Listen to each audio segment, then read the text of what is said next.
What the hey? It's Hey everybody. This is Liz and today we have a very special show for you. I have my cohort here. These two wonderful people that I work with every day and they are a part of the leadership team with me and we want to present two opposite sides of a topic today. I will first let them introduce themselves. Nick? You guys know me. My name's Nick. I'm the owner success manager here at Augusta. Lee?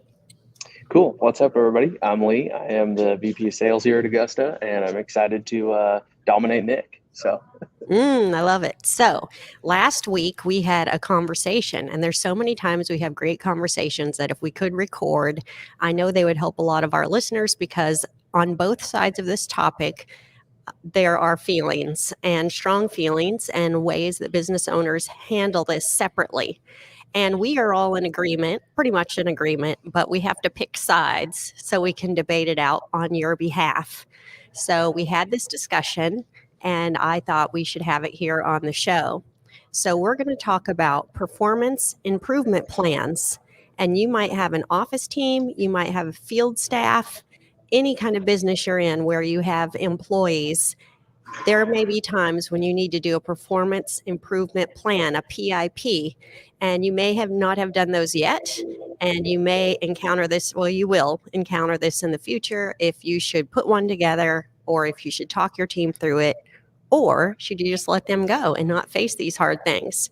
So I would like to have an opinion for a PIP, whether we should have one or not for our employees from Lee. Yes, thank you. So as someone who has actually put some of the employees at Augusta on PIPs or performance improvement plans, I'm very pro this. I think all of us can agree, and probably most of the listeners can agree, that authorities on leadership and management right now in business are Alex and Layla Hormozy. And Layla Hormozy, who's probably one of the greatest managers of people, expressing empathy and helping them buy into the vision of the companies that she leads. She has a phrase that I love and that I work with when I have employees under me, and that is say, write, reiterate. I think we can all agree that it's a good way to approach situations with your employees. You need to tell them what they need to do, you need to write down what they need to do, and then you need to reiterate what they need to do. Now, when an employee's performance starts to slip, then you're going to want to do the exact same thing. You need to say how their performance is slipping. You need to write down how they can increase their performance. And then you need to reiterate how they can have their performance increase. So that is why I'm pro PIP or performance improvement plan, because we need to communicate with our employees, say what they need to be doing. We need to write down, encourage them, give them tactical steps to improve their performance, and then reiterate. If they do not, then it's a very clear choice whether you need to let them go or potentially dive deeper with them, because you're giving them the written word of exactly what you want to do to help them succeed in your company. And I think there's no other reason to not have performance improvement programs for struggling employees. Excellent. Okay, so we're going to have Nick here. He's going to give his overall view against PIPs. So the reason I'm against them as a whole is because fundamentally a performance improvement plan is treating the symptom and not the cause. You hired that individual because you believe they were the best person to do the job, and they started out doing the job properly. And if they're no longer doing that, if their performance has dipped, you can fix, like, let's say you need to sell more jobs. Like, that's the area in performance that's dipping. And it's like, okay, you created a performance improvement plan on selling more jobs. That's the symptom of the performance decline. And you fix the symptom, but you're not actually treating the root cause, where you hired a person that was fully capable and able to do this job, and now they're no longer doing it. It's like, yeah, they might get better at sales, but you didn't really address why they dipped off in the future or to begin with. So they could be dealing with a situation outside of work. The job could be a lot. It could be a lot of stress. They could be not communicating that. There's usually an underlying issue beyond just the task that needs to get done. That's the reason the task isn't getting done. So if they have a problem at home, chances are they're not thinking clearly at work, and they're not focusing on the close ratio. So it's like, if you're telling them you need to fix this performance, which is true, like I'm not getting around the fact that like the business has tasks that need to be performed in order for it to be successful. But if you're disregarding anything that they might have going on internally and you're just saying you need to fix this, sure, they'll fix it. They'll probably resent you because you didn't actually care about what's going on with them as a person.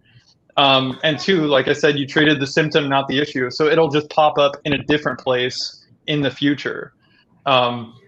So I have some other points, but I think that's the overarching theme is it's fundamentally treating the symptom and not the cause.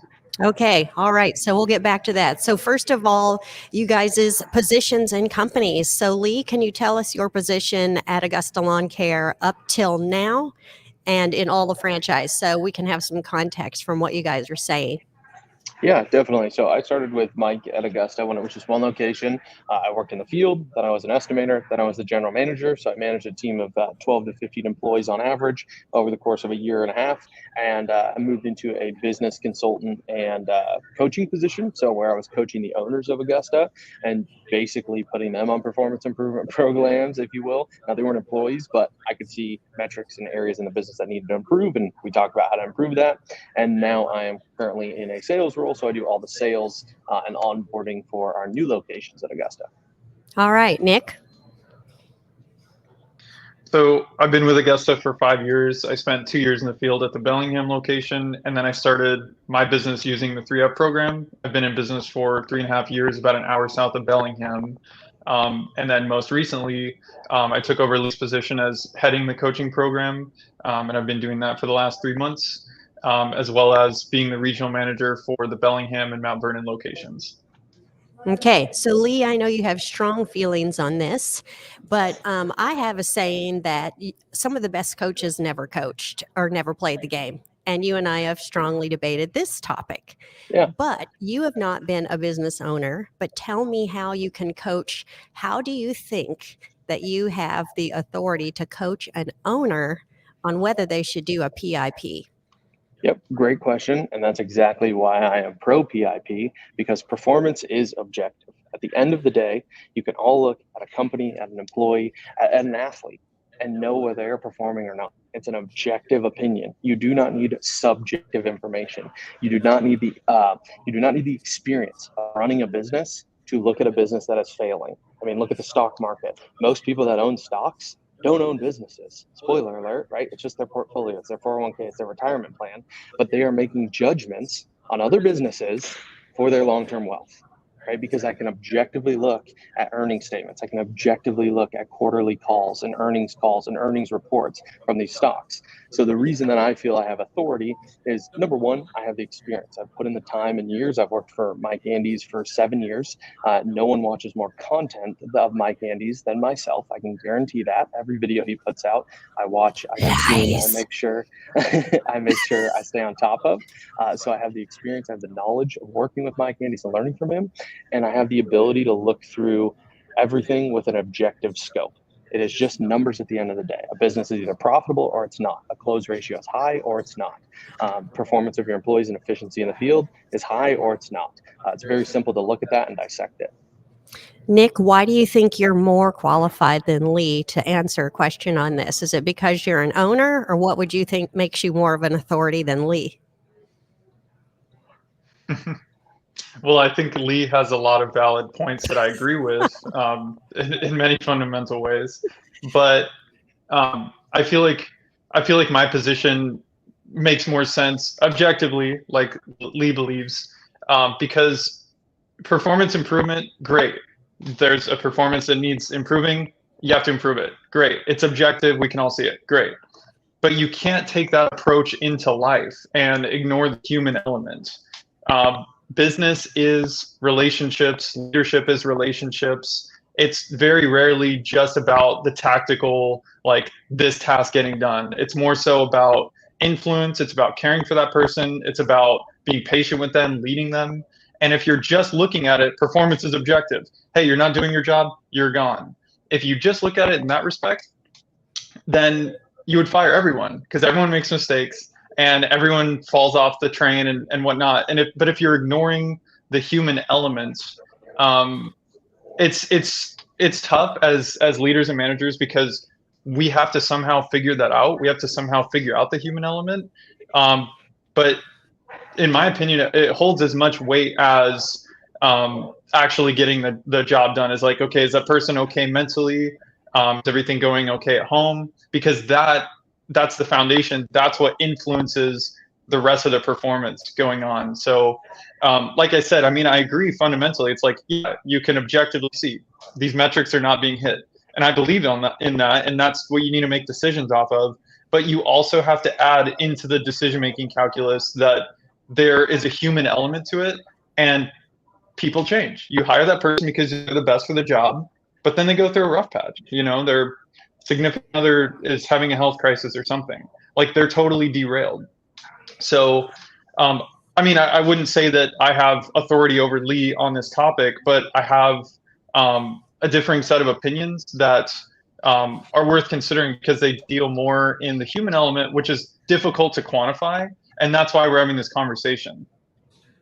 Lee has a little bit of a different approach leading teams than you, as do we all.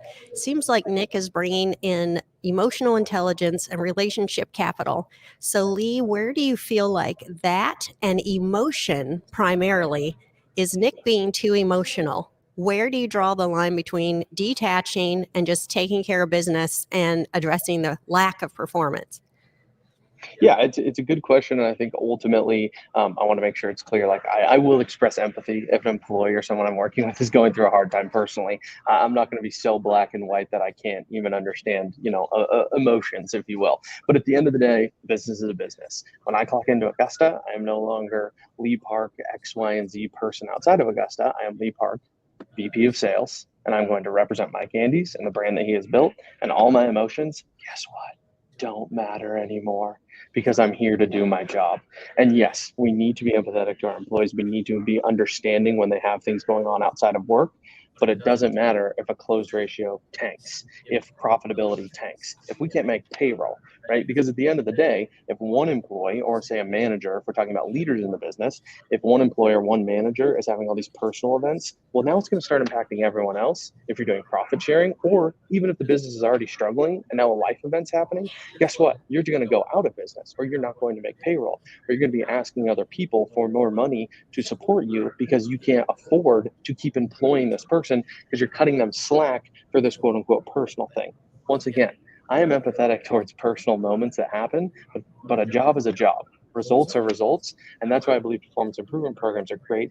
Going back to my original point, which is it's objective. I need the close ratio to get from 30 to 50%. If we do not increase close ratio from 30 to 50%, we will not have any work on the schedule in a week, which means we will have less hours, or we may need to lay people off.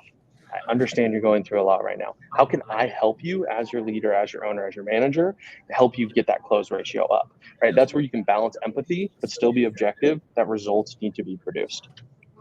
When Nick worked in the field with us at Augusta, he had a pretty harsh approach to teammates and that topic in general about the performance of other people, because he was a much higher performer than everyone on his team.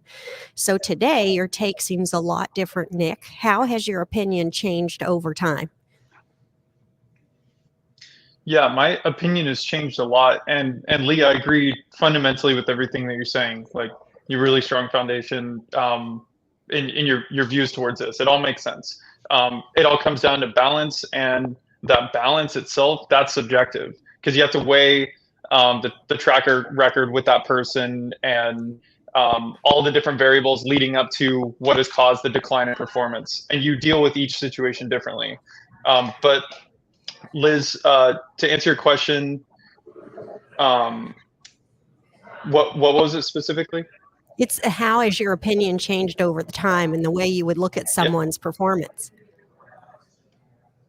yeah. So, and I appreciate you bringing this up, because it has changed a lot for me. Because I think I was pretty entry level at that point, and looking up to people that are like my kind of style, where it's like, just, no BS, straight to the point. This is what needs to happen, because that's tangible and it's easy to digest. And an employee and a subordinate, like that clarity and direction is really valuable. And a lot of employees prefer being employees because they have clear set objectives that need to be hit. So I always liked that, and I always bought into that. And I was of the mindset of like, okay, push emotions aside, whatever you're feeling, it's like you have to ignore it, you have to get the mission done. And it's like that mindset's great if you adopt it, but it's not great if those you're leading do not adopt it. And that's the fundamental issue. If the people you're leading don't have the same thought process around performance improvement and putting their own emotions aside, leaving it at the door, if they don't possess that same mentality, they're not going to buy into what you're saying, and it's actually going to cause it's going to cause an adversarial relationship instead of, like, normally you want to lead through positive reinforcement and not negative reinforcement. A performance improvement plan, it's strictly negative reinforcement. So you're basically saying these tasks need to get done, and on the performance improvement plan, that's a fundamental part of it, is a clear set of consequences if the tasks don't get done.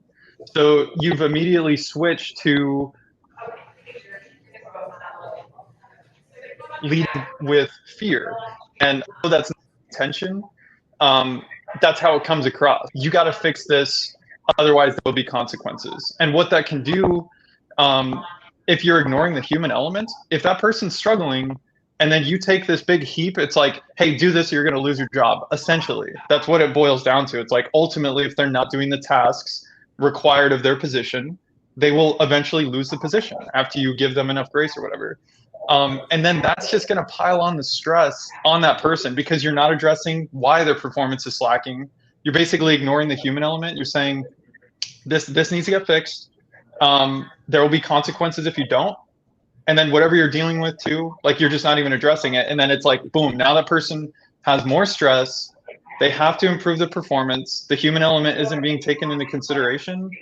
And there's a good chance that they'll resent you after, even if they do improve their performance. Like, look at the pros and the cons. It's like, yes, you get the close ratio up and you get a little bit more money at that time during that month. But the problem is the resentment, because they were forced into that position to where they had to improve performance. They were given an ultimatum of sorts of like, hey, you're going to get demoted, you're going to get fired, whatever. I know it's not that blunt, but there has to be consequences in the PIP. So if they don't do that, there's consequences. And then let's say they do improve the performance. It's like, okay, close ratio went up, but now that person has all this bottled up resentment because it's like, okay, my employer doesn't care about me. They don't care about my well-being. They never address the root of the issue. The issue's still there, and it'll pop up in different ways. So now you have a resentful employee that is hitting the metrics, but now it's a ticking time bomb because that person doesn't feel valued. You didn't give them grace, and now they're on the way out. They're on a slow decline. So it's like, maybe you fix the problem in the short term. It's just going to pop up in a different way, in another way. But to answer your question more concisely, Liz, I started a business leading with that approach.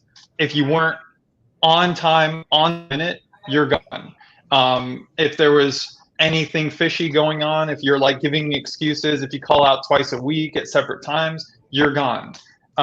If you're not hitting these strict metrics that I set, you're gone. That's how I started leading. And it caused a lot of pain because I realized, just because I think a certain way and just because I believe that everything should be black and white, cut and dry like Lee does, just because I believe that doesn't mean that all of the people I'm leading also believe that. And you ignore how they think and feel, you can never lead effectively, because part of leadership is listening and being conscious of what the people that you're leading feel and think. And it's impossible to quantify, and these conversations are so difficult to have because you can't nail it. You can't make a system around it.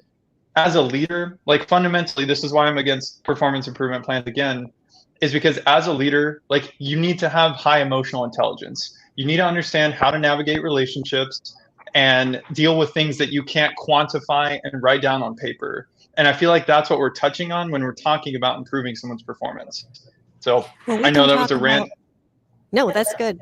We were talking about improving someone's performance, but where is it ours as the leaders' responsibility to take responsibility for their actions when the foundation isn't set correctly? So, how do you set the foundation correctly so that they know the expectation? Would that be in the actual job offer, Lee? Well, I appreciate you asking me that because I was going to ask Nick. I'm feeling fiery over here. I wanted to ask: is employment not an exchange of values? They're exchanging their time. You are exchanging monetary compensation. Period. So to Liz's question, Liz and I were in the same wavelength. I was going to say, so where are you going to set the subjective boundaries of the job? Is it at the initial onboarding? Is it during team meetings? Because what you're saying is you need this foundation. And what you said, Nick, in your response was if someone's not meeting up to their expectations, I'm summarizing, if someone's not meeting up to their expectations, they basically know they're going to get fired. What's wrong with that? It's an exchange of value. They're exchanging time for money. If they're not meeting the expectations you set, what's wrong with them fearing for losing their job? I should fear for losing my job if I'm not performing. That's an exchange of value that I have with my candies. So to Liz's point, I would say it should be done during the onboarding procedure. But Nick, what are your thoughts on that? You're completely correct. And I agree with you fundamentally. And it comes down, it's so situational. You have to look at that person's track record, and it's like, yes, I agree. If the business needs you to sell jobs and you sell 0 jobs, now there's no business and there's no job for you. Like, yes, black and white, it makes sense. It's an exchange of value. You perform this task, you get this reward, and then that pushes the ball down the field. 100%. It all makes sense. It's just so messy because you put that person in the position because you, as the leader, believe that they were capable of that position. So it comes back to you. You made that decision that they are the person for the job. So if they're no longer the person for the job, part of it's, and I've struggled with this in the past, is like part of it's your problem or your issue, so to speak, because you chose them. And if you chose the wrong person, you take some accountability for that. So when I look at it that way, like, okay, it's not all their fault. It's like they're just either not prepared, they're ill-equipped. I wasn't clear with the expectations, and there's some kind of disconnect. So I look at it that way, and when I try to force myself to take the extreme ownership path, because it's not natural, it's not intuitive, it's not a natural approach to take when someone else is not performing. If you step back and look at it, it's like, okay, how do I play into this? And it's like, did I put too much on them? Did I drop them into this position? Did I give them the support that they needed? And then, have I taken the human variable into account? I would ask myself all of those questions, and then I would temper my response based on that. If I just dropped this person in there and gave them everything all at once, dumped it on them, and I'm like, hey man, this is your job. You signed the job offer. You knew that you had to hit these metrics, but you're not. But on the back end, I gave them no training or support. I just threw everything at them. I'm responsible for the decline in performance, not them. So it's like you kind of have to, and I'm not saying every situation is the same. You have to dig into the situation a little bit more, and it's so situationally dependent. You have to be willing to identify, okay, am I part of the reason why they're not hitting their performance? And when I look at it that way, it's like, okay, then that's me giving grace to myself. Because otherwise I would fire myself. If I set someone up for failure, that's my fault. I would fire myself. But no, I'm going to give myself grace because I'm not going to fire myself for making a mistake. Same thing with the employee. It's like they're making mistakes. They're not hitting their metrics. It depends on the severity. It depends on how long. It depends on their track record with you. All these things. But I would always default towards giving grace to people because it's messy and we all struggle. Everyone has times when they're not performing at their best, and we just can't ignore the human element, I guess, is what I'm touching on. And it's difficult to argue that point because it's subjective. It's you know what I mean? So when you have a job offer, let's say it's pretty detailed, they have accepted everything on it and they have signed, and then you do an onboarding and it's all legit, everything's dialed in. But we, as leaders, coaches, owners, we are growing our business and our business evolves and changes as we grow. And I've had someone say to me one time, "You're changing the rules of the game while we go along." So, what if you've never really laid out the expectations, but all of a sudden you're expecting something that they don't really even know? Maybe you've emulated, maybe you've tried to lead that way, but how would over time as you change, how do you let them know what the current performance is expected? Lee? Yeah, I would say as the owner and manager, you need to stay on top of your communication with your team. So in that case, I would say no, it's not on the employees, and I would agree with Nick. The owner needs to take extreme ownership, or the manager needs to understand that it is their responsibility to roll out new rules to the game, new overtime policies, new bonus policies, new healthcare policies, whatever it is. They need to make sure that they are rolling that out not only in a timely manner, but also in a manner that allows the employees to understand, ask questions, and have time to adjust. So 100%, that's on the owner or manager at that point. If the owner or manager has done the appropriate rollout, education, planning, timelines, whatever, then it is on the employees to own that and make sure that their performance is matching to whatever these new metrics are, these new standards are. Okay, Nick, do you have a response to that? Can you repeat the question, please? Yeah, so I'm telling you that you have everything dialed in and it's good to go. But over time, as you change and your business changes, you're going to change some of the tactics that you need to have. You're going to change some of the processes and procedures. Do you just tell them to your employees or do you put them in writing? How do you expect them to perform for you in a way that you expect over time as you've changed? Putting them in writing could be beneficial, but I view that as different than a performance improvement plan. A performance improvement plan is only if you're only bringing that out when there's an issue, and that's why it's adversarial by nature. But improving the job description and your responsibilities over time, that's totally fine. And any employee that's bought in, that cares, that's engaged with the mission, they're willing and able to integrate those things and then take it and run. So I don't think that's necessarily the issue. If you have someone that's not willing to change or grow, then that'd be a different conversation. It's like, okay, you might have the wrong person on board, or you didn't set the expectations right up front with that person.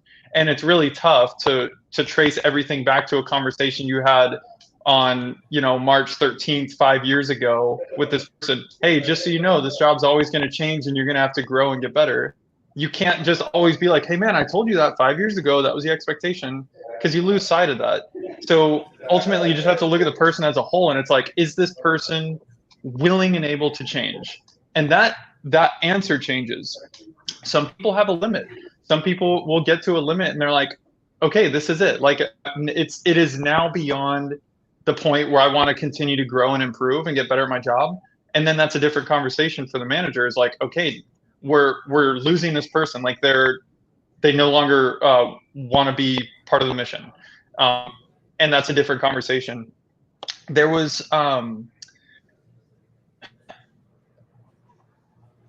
there was a really important point that I wanted to bring up, and it's escaping me right now. I assume it'll come back to me, but yeah, it'll probably come back to you. Yeah. So let's pivot a minute. Let's pivot. What is actually in a PIP? So Lee, if you had to write one up, how would you phrase this thing? How would you think it up? Would you Google it? Would you get it off Chat GPT? How would that work? Yeah, so I mean, a performance improvement program, if you Google it, if you will, it's basically just a way that an employer or a manager can communicate with their employee when they're having performance issues or productivity issues. The performance improvement plan basically lays out what their exact tasks are, what their current performance is, and what the expected performance should be. Typically, you would instill some sort of timeline as well. And that's where, to Nick's point, he said, it feels like you're leading with fear. Well, yes, you don't want to say like, if you don't by X date, you will be fired. I have never said that in a performance improvement program. I have said, hey, you have a month, you have 2 weeks, you have whatever to improve. At that time, we will readdress your performance. So I have personally never used like a formal cutoff. You will be fired if X expectations are not hit. But at the end of that 2 weeks, month, 2 months, whatever that timeline is, I'm going to sit down and just look at the numbers objectively. And if we do need to let that person go, we will. In terms of preparation, I mean, you can Google them online. You can make a very formal one. I mean, I have one pulled up just before this conversation. I pulled up one that I did, a very exhaustive one. And basically, I just detailed out what skills this manager was not possessing at the time and what they needed to step up into. And I broke it down into 4 categories. Number 1 was time management, and I briefly gave a description of where their time management was lacking and where it could improve. The second one was decision-making skills or execution, some poor decisions that were made and where they could improve on that. The third one was their just general confidence, and that's Nick, talking about the human element. I did address that in my performance improvement plan, but when you're talking about the human element, you can also find specific examples of like making jokes about an employee mistake that actually cost a lot of money. That's not good leadership. That does not show good confidence as a manager. We need to cut that out. We need to hold people accountable. And the fourth one was responsibility, and that's extreme ownership, where as a manager, I felt like this person needed to step up in their management and their ownership of the business. I listed areas where I saw that they were not being responsible to the tasks at hand and where they could improve. So it's really up to each individual person to decide what that PIP looks like. I've also done PIPs for people in the field, and it's quite literally like, hey, your efficiency score has been at 50% for the last 3 weeks. I need you to get to 70% in the next 2 weeks. Otherwise, we're going to have a conversation. And what I'm going to do in this next 2 weeks is pair you with some of the highest performers on the team to learn skills, tips, and tricks so you can increase your performance. Well, what would you say, Lee, how the approach would be, though? Would you actually just put this on the person's desk? Would you hand them an envelope at the end of the day with a printed document? Or would you wait till a one-on-one? Or would you say, can I talk to you a minute, and then spell it out and also give them the written document? Yep. So it's the last option you said there. I asked for a one-on-one meeting. I have the document and I go over it with them. And then I say, and then what we ask me, any questions you have, I'm open to our policy. Anything you need from me, just let me know. But what I'm going to do is in 2 weeks, month, 2 months, whatever the timeline I give them is, I tell them we're going to sit down again and we're going to go over this. So I'm giving you the rules of the game, as you said, Liz. Here are the rules of the game.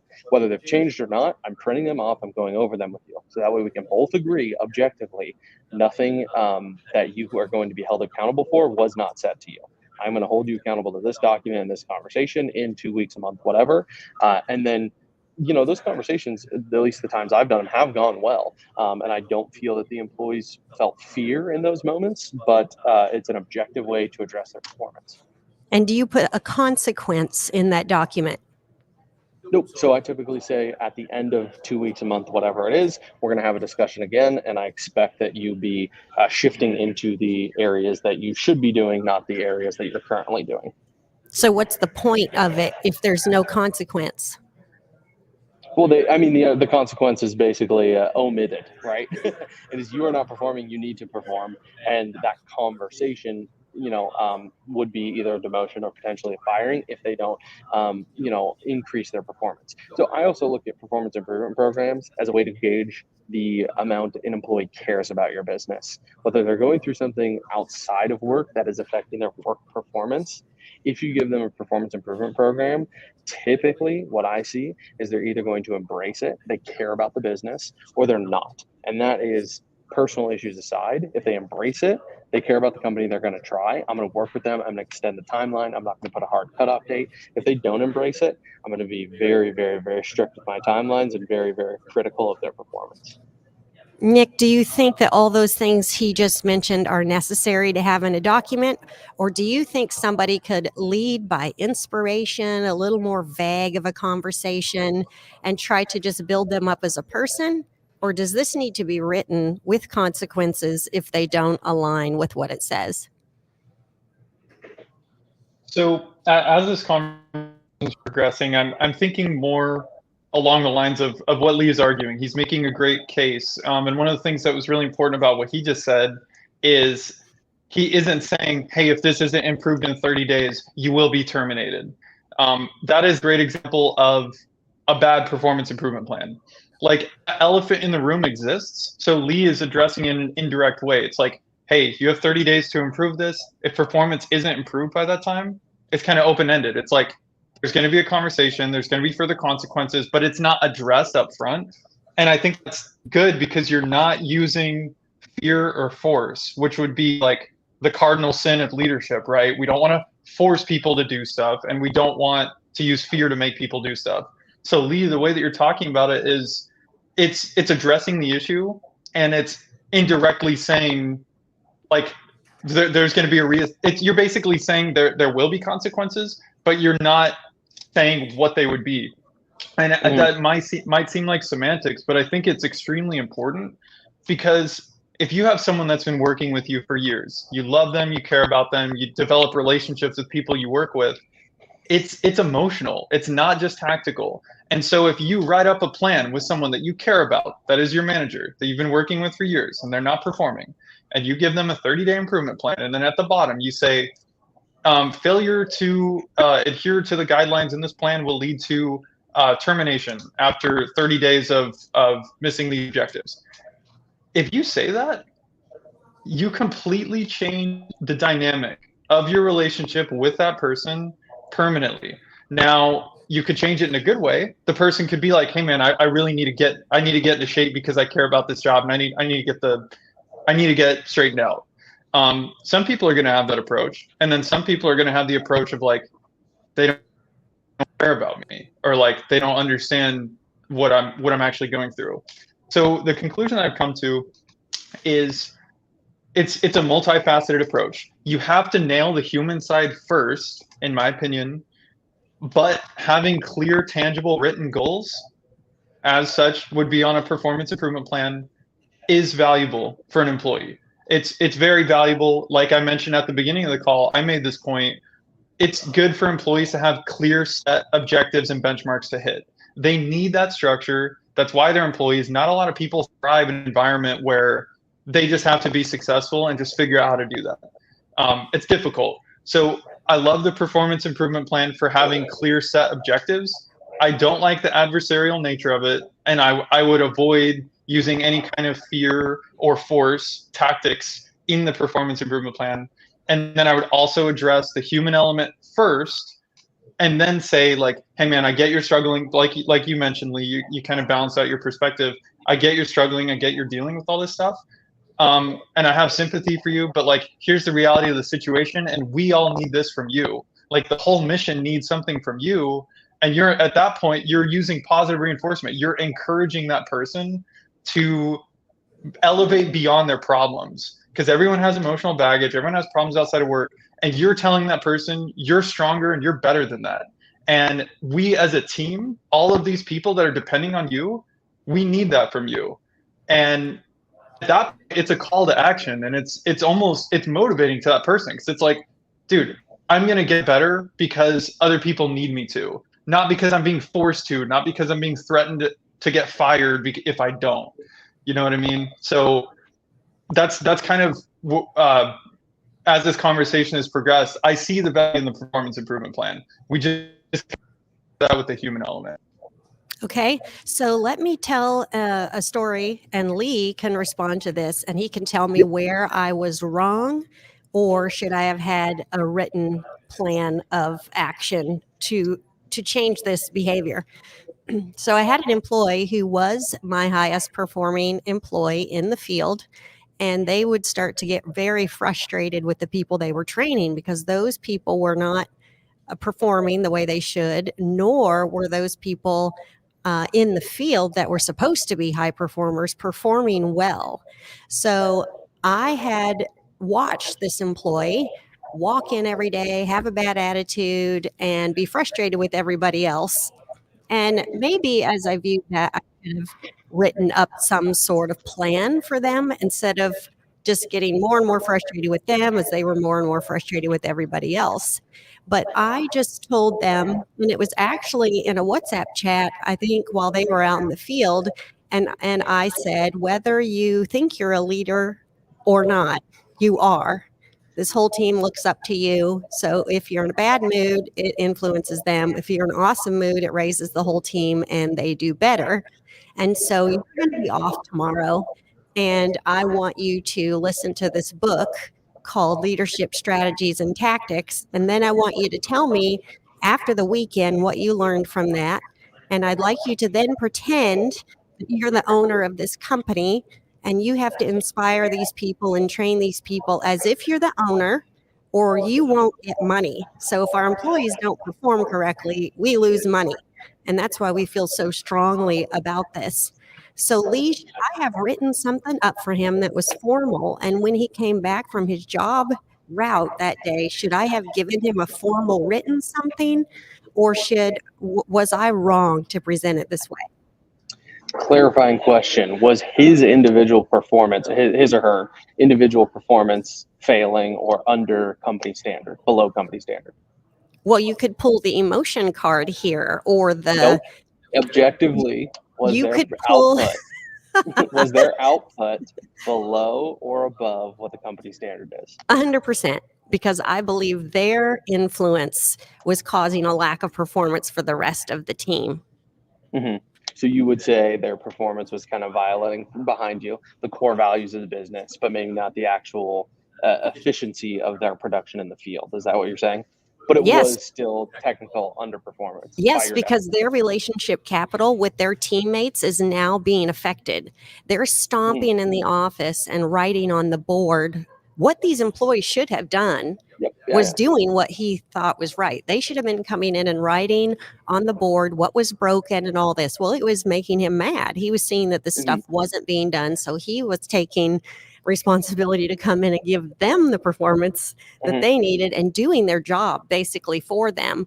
But instead of building relationship capital and going to that employee and saying, hey, you need to raise the bar here. I'm sick of trying to deal with your stuff. But his attitude wouldn't have been right.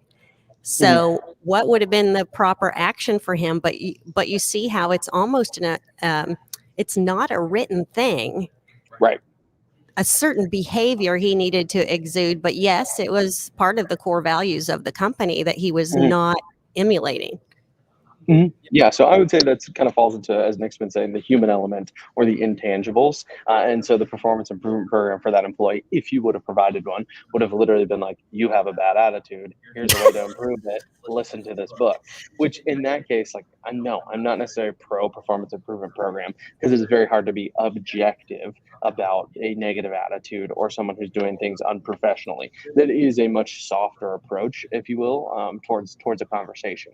But quite literally, you could just say that instead of saying you have a bad attitude, you are not embracing one of our core values, which is put the team and others first, by coming into the office at the end of the day and complaining about all the other team members and telling me all the things that they don't do. You are not embracing that core value. In order to help you better embrace that core value, I would recommend you read this book. You are seen as a leader. I appreciate you. And then you can move that into what would be more positive affirmation, positive reinforcement of their impact on the team. So in that specific case, no, I think you handled it well. I think that a PIP would not be necessary, but if you wanted to, you could very easily do it, and it would make it much more objective. I think one of the reasons I'm in favor of performance improvement programs is for business owners and managers. I've been very emotional in certain situations with employees. It can help take out the emotion. I need to actually write down what they are violating, because there are so many times where people will be like, why this employee, it's like, he's not really a high performer, but he's not really like doing anything wrong, but he's just a bad fit. Okay, great. Well, sit down and write down why he's a bad fit. And guess what? I guarantee by writing, you'll probably figure out what that actually is, and then you can better explain it to them. Whereas in this case, if you were just like, man, he has a bad attitude, okay, great, let's just have a conversation. Now, it's not fair, because you are literally the master of empathy and leadership, Liz. You're the best I've ever seen do it, dealing with empathy towards employees. So most people couldn't do this on the fly like you did. But for a lot of people, I think actually going, okay, this employee has a bad attitude. What core value are they violating? put the team and others first. Great. How can I write in a statement that they are not embracing that core value without saying you have a bad attitude? So you can make it objective about a subjective topic. Yeah, so if I had said to this person, you have a bad attitude and you need to straighten up, I can pretty much promise you that there would have been no behavior change Yeah, whatsoever. totally. It Yeah. probably would have made it worse. Yeah. So, Nick knows the story of this person. How does he think the behavior changed? First of all, did this person do what I had said? And do you think their performance changed after that weekend, and how? Yeah, I have a few different thoughts. One just general overarching thought is I feel like a performance improvement plan should be implemented if there is an overall lack of performance in many different areas. And the Okay. key distinction I saw with this situation is if there is one issue going on, if the person's good generally overall, but there's one issue going on, that should be easily just handled in a face-to-face conversation. But if they're missing the mark on like 5 different items that are crucial to them hitting their job, that's when we need like a written structure to this, because that's too many things to just talk about and retain. So in this case, I agree with your approach in the sense that if it is just one simple thing like this, you didn't, I mean, you sent it over a WhatsApp, but it wasn't necessarily written down. I think that's fine if it's just one thing. So on another note, fundamentally, I disagree with your approach because you led with an ultimatum and you led with a consequence. So a different approach in the same situation, and the outcome of this situation, it was positive, but basically in that same situation you could have done this, and this is just the angle I would take first. Is like start with a positive, and it's like you sit down, you have a conversation with that person. It's like, hey man, look, like it seems like you're frustrated, like it's affecting us. What's going on? And then that person will now, if you guys have done that, I know you have, if you ask one of your employees that's disgruntled what's going on, it all comes out.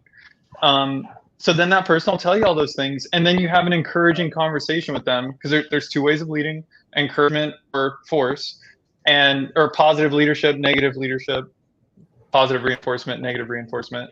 You would tell that person, it's like, hey man, like I get all that stuff's frustrating, but here's the reality of the situation. Like, you're a leader, people depend on you, people need you to show up at your best, and I know that's what you're capable of. And like, like showing that person that they have that influence over other people and building them up. You're basically saying, hey man, you're a leader, like I need you to do better, because like people look up to you because of all these good things, because you're doing a good job. You could have taken that approach first, but and either, like, here's the thing, either approach could work with different people. So in this case, like the harsh approach where it's like, hey, like this person needs like a strict, like, hey, you got to fix this, like don't come into work tomorrow, like reality check. In this situation that worked. But yeah, I guess and that's, it just always comes back to, it's so situationally dependent. Like you can't have that approach with everyone. And that's what's so tough. So in this situation, you could have gone both ways, and both could have reached the same outcome. Only one of them could have reached a positive outcome. It's so subjective, and I know you don't like me saying that, Lee, but it really is. It's like what person are you dealing with? Yeah. Well, Can I interject there? I suppose. So I have one thought for that, Nick, and that is you made a pretty aggressive assumption that when you ask an employee what's wrong, they will tell you. Because trust me, I have had, actually in my experience, more than not, they don't tell me. So that's where I think actually performance improvement programs, whether it's my fault as a leader, and like that's a different conversation for another topic. If you want to talk about all my faults as a leader, hand up, I have many. I'd be happy to talk about that with you guys. But whether it's my fault as a leader not being approachable, or the environment of the company, the culture is not one that embraces like employee feedback. And that could be my fault, that could be a manager's fault, an owner's fault. Like you aren't necessarily always going to get that open feedback. So sometimes you need to start with the objective, build trust that the objective is being worked on to then address the subjective, if that makes sense. Okay, so two things off of what Nick said going over the situation. So, in my defense, I had spent a ton of time building relationship capital with this person so that when I had to come down harsh, they were a little more receptive. However, you're giving me a 5-year 2020 vision. So, they say you could be a Monday morning quarterback or whatever you call it when they sit there and they just pick apart the game. But what you say is very wise, because I was mad at you because you were being a problem right then. I was mad at this individual. And so I'm not mad at you at this moment. But I appreciate your wisdom about this. So we have people listening that have also acted out of emotion or being mad. And in the moment, they look back now and they're listening to what you're saying and they're thinking, I probably handled that wrong. And I didn't build enough relationship capital. And that's why that whole situation went south. And that employee did not respond well. So, what would you guys say to the person today who is already messed up? Let's say that employee is still there, but like Nick said earlier, the relationship is affected from then on, for sure. So, Lee, what would you say to the coach, the owner, the leader, the GM who knows they've messed up in the past? Mm-hmm.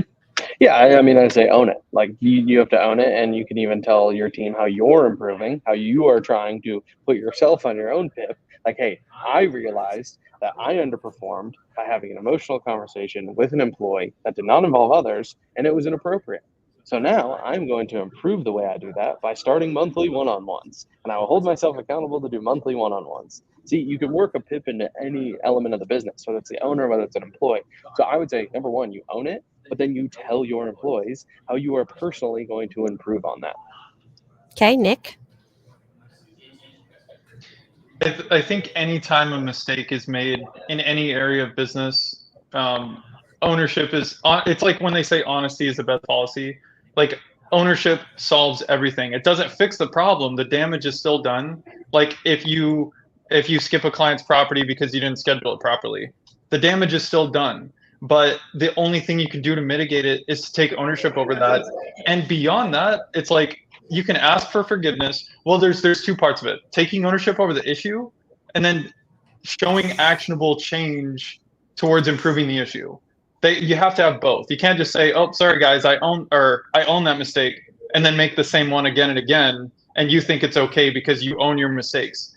You have to own the mistake and then also show through action that you're actively you're actively not doing that same thing again. Got it. Okay. So I want to share with you, there's people that are in the office. They have a full office staff. How do you deal with those people? You're actually interacting with them all day long. It's not like the crew where you're sending them out to work and then you're dealing with stuff when they get back or you have a little space to think. Things could be happening and fires happening immediately for a lot of us. So I have one specifically here, and I took from past experience of how I would phrase something, as well as I consulted Chat GPT. So I put the date and their name and the company letterhead on it. And it says this letter serves as a formal written warning regarding your performance at, and then your company name. Despite previous discussions and attempts to address these concerns, there has been limited improvement in your performance. So I've asked them before, like kindly, please do such and such. It is imperative that we address these issues promptly to ensure you meet the expected standards of performance and conduct. And then I go on to list the specific areas of concern, and I just bullet point them. And for this one, there was only one or two. So there wasn't a long list, but it was affecting the company. I needed them to straighten up. So in order to address these performance issues, we expect the following from you: So I gave 1, 2, 3. One was immediate improvement, what I needed to see. Regular check-ins is what I needed from them for a while, like reports, and open communication, that if they were having trouble performing as required, that part of their performance plan is that they would have to come forward and ask for assistance or clarification. A copy of this written warning will be placed in your personnel file for future reference. If you have any questions or concerns regarding the content of this letter, please do not hesitate to contact me or schedule a meeting so we can have dedicated time. I trust you will take this warning seriously and make the necessary efforts to improve your performance. We value your contributions to the company and hope to see positive changes in the near future. Now, what you're going to want to know is, what did I say was going to be the consequence? Failure to address these concerns will result in further disciplinary action with removal from, and then I named their position in the company, and removal from, and then it was like benefits of what they would have for the company, like in a leadership role or anything that would be taken away from them. So basically, they would be demoted. So they wouldn't be fired, but these things were a pretty big deal. And usually, when there are things like that, it does affect the whole company by their specific behavior. So, is this too detailed? Is it just detailed enough? Does it need to be this professional? I have this, if you can see it, and then I have the end with my signature, and then I would have physically signed it with the date. So, Lee, do you have an opinion? Yeah, in my opinion, love it. Think it's great, fantastic. I, as an employee, would want that form of clear communication of exactly what I need to do to make sure I stay on task and move forward in my position in the company and avoid being terminated. Exchange of values. I want my money. I'm here to make sure I bring value to the company. So I would like that communication. I would say if I was ever doing a performance improvement program, which I have written out, I always try to keep it to one page because you're just going to overwhelm someone with too much information. Now, if you need, corporate legal jargon to protect you in the case of a firing, or you need to, some states require that you actually do write these down and document it and date it and sign it, whatever. If you need that, go for it. In my opinion, you should always be able to keep it to one page, keep it clear, keep it concise, and focused on the issues at hand. Nick? Couple thoughts on that. One thing that you touched on, Liz, earlier that's a huge element to this, and we haven't talked about it enough, is the relationship capital with that individual. I think we've kind of touched on it, but the amount of relationship capital that you have with that individual dictates how harsh you can be and how direct you can be. So in this situation, you were very direct with fear or consequences. You mean with the first and person I mentioned a while ago, or with this?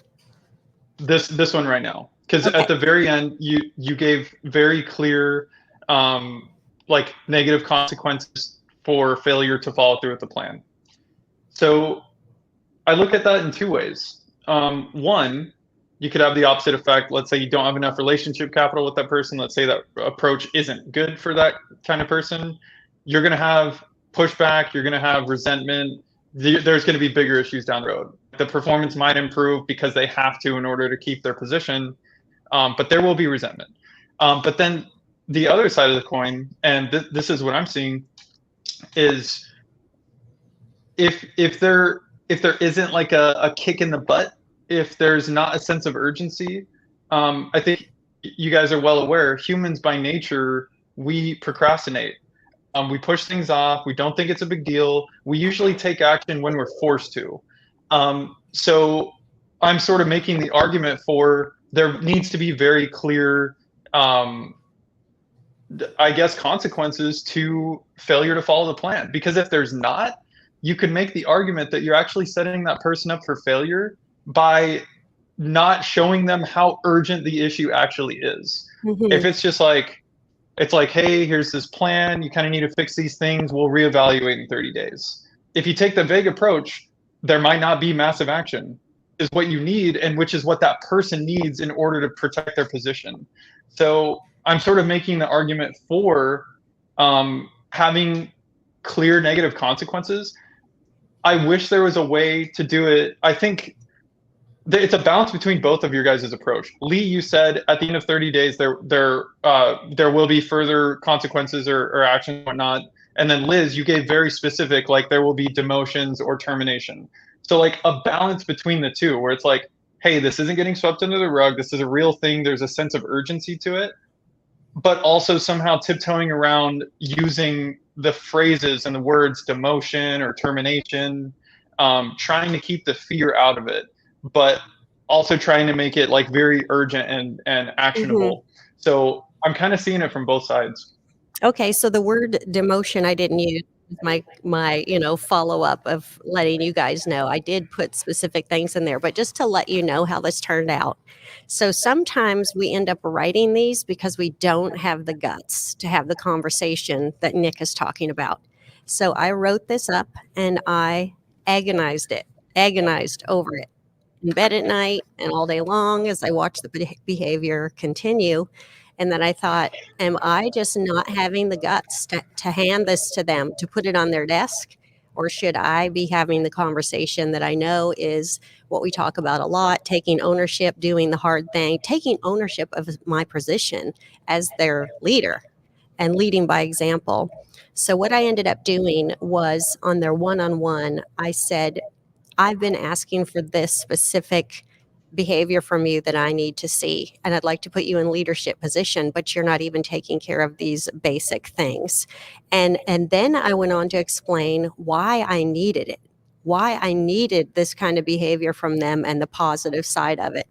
So they gave me the reason why they couldn't do what I was asking me to do.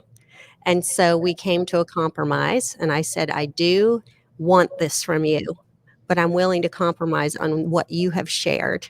And we left it at that and we left it okay. I did not agree that the compromise was good enough. I thought that the behavior should completely change. I would say it was 4 months went by and nothing else was said. And then one night I was at home and I got a voice note from them on WhatsApp, which I had been waiting for all these years for, of them, like without saying anything, all this time, they kind of caught it because now they were in a leadership position. I'll say they didn't have a named position as a manager or whatever, but they were still leading people and having a powerful influence on the team. And I saw that behavior change because now they were dealing with some of those same circumstances, dealing with other people, and they just fell right in line. And then at the next meeting, when I was able to give like accolades or something like that, I pointed them out as somebody who I had really seen an improvement on, and it showed them appreciation. And it was so long later that I don't even know if they realized that they had come up to this level and were starting to perform better. So it turned out way better, but I had to wait sorry, months, many months. Thank God it wasn't Felt like years. years. Felt like years. I wouldn't have put it felt like years. No kidding. But I needed to see it all that time. So do you think, in your opinion, is it because owners don't have the guts, Nick? And that's why they have to do these pieces of paper? It's a very good question. I think that's a maybe the essence of my entire argument is it it's a relationship problem. It has to be addressed upfront, blunt, or it will persist for months. And you don't want to do anything because you care about the person. You want to actually follow through with the consequences. Then you fire your manager, and now you're back in operations, and it just drags on forever. Versus if you bite the bullet and you have the really uncomfortable conversation up front, which it's just not easy. Like, I get it. It's not easy to jump into that. But I do think, like, yeah, for lack of a better term, I think it does come down to not having the guts to be able to address it head on. Because as business owners, we're dealing with a ton. Like, you guys know, it's like there's a million different things pulling your attention and mental weight and burden, and then these issues. And sometimes you just lack the willpower to like drill down on something and ruffle feathers, so to speak. You Yeah. just kind of tolerate it for a while until it reaches a boiling point. But that's a bad approach, because that's when people blow up. That's when emotions get involved, and people start yelling, and then everyone's unhappy and everything falls apart. Versus, it's painful to be like, I'm going to address this with that person, even though it's not a huge deal right now, and even though like I'm busy and I could kind of forget about it for a little bit. It is better to address it up front with that person. And it's tough. Like, as business owners, there's very little talk and training that goes into like EQ. Like, you hear people talk about EQ, emotional quotient. We don't talk about that. We talk about metrics. We talk about benchmarks. We talk about operations. We do not talk about emotional quotient. And it's such a hard thing to teach. And it's so subjective. Like, if I could find a way to teach and have a systemized approach to that, that would be fantastic. But I think that's why it doesn't get addressed up front, is because there's just too much going on. We don't know how. Like, we didn't start out being good at relationships. It takes years and time and mistakes, like firing people you shouldn't have, coming down hard when you shouldn't have. Like, I've made plenty in my own business. I've been so hardcore in the past, and I've made so many mistakes, and I've realized I have such more of a balanced approach now, because I see all the flaws in former thinking. But it took years and lots of introspection after those events to be able to do that, and come to the conclusion that I have, which is like the emotional side of things. So yes, I do think we tend to not address those things head on. It's the same with your relationships and whatnot. Like, if there's an issue, like when people get divorced, that should never happen.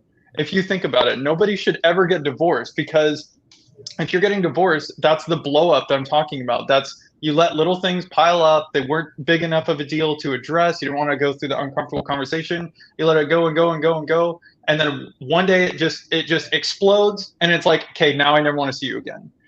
If you step back objectively, like Lee would say, if you look at the situation, divorce should never happen, because that's a failure to address issues over like a long period of time.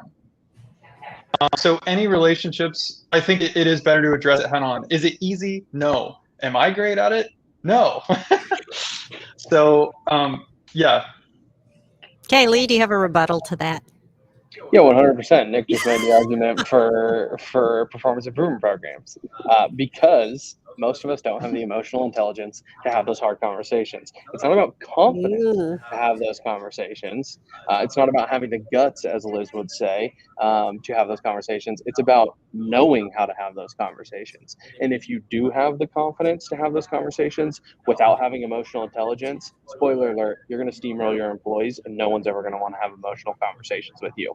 Fun fact, that was me in some of my first tough one-on-one conversations. I just steamrolled people. I had no emotional intelligence. I did not know how to have those conversations. So guess what I did? I told them how wrong they were, and I steamrolled them, and I made them feel horrible. And that is the worst move to do as a leader.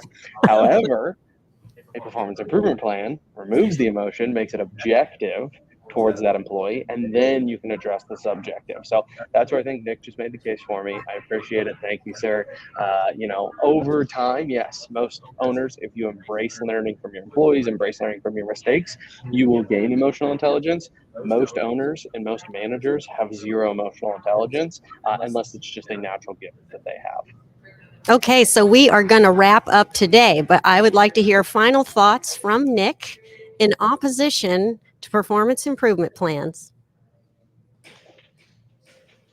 Well, I can't do that, Liz, because this was such an enriching conversation, and it's gotten me to change my position quite a bit. I think there's balance to everything. I know people don't like that word because it's ambiguous. There is a strong argument for clear, concise, unemotional, hit these objectives and perform better. I think that's very important. So I am for performance improvement plans with a balanced approach. You have to check all the other boxes first. You have to make sure that you're not coming down too hard. You have to look at the track record with that person. You have to look at the consequences you're proposing. What's your relationship capital? So there's all these other things that go into it. But adding that to as a piece of the puzzle I don't see as a problem. I only see it as a problem if you didn't have a conversation with that person, you didn't address the root of the issue, like you didn't address the actual problem, not the symptom. I'm only against a performance improvement plan if your employee's not performing and you just show up on Monday and it's like, hey man, here, I drew this up for you. You have 30 days. That's when I'm against it. So I think there's more work and conversation that needs to go into implementing a performance improvement plan. And it's different for every situation. All right, Lee. So let's hear your last and final stance in favor of PIPs. Well, you know, I can't say it better than the man himself, Denzel Washington. Never confuse movement with progress. And that's what a lot of us do. We move in circles, but we actually never make progress. If you look at the cases of people lost in the woods, more often than not, the rescuers and the authorities find out that they were walking in circles for hours and days. All I want to do is give those people signs to get out of the woods and get back to a healthy, happy life and a beautiful, beautiful, beautiful long relationship with me and my company. So that is why I am pro performance improvement program. And Lee wraps up with some intellectual mumbo jumbo to try to persuade people in favor of PIPs. So, folks, that is how this leadership team talks through everything, listens to each other's angles, comes to conclusions. Sometimes we don't come to the same conclusion, but we concede usually on the opinions of those that are probably in the dominant number. So, majority gets the vote. However, we do take so much from each other to come to our final decisions. So, thank you, everybody, for listening today. I hope that it helps you in your business and makes you rethink things a little bit on the pros and cons and whether you should implement performance improvement plans for your employees. So, you have a nice day, and it was nice knowing you. Comment, like, and subscribe.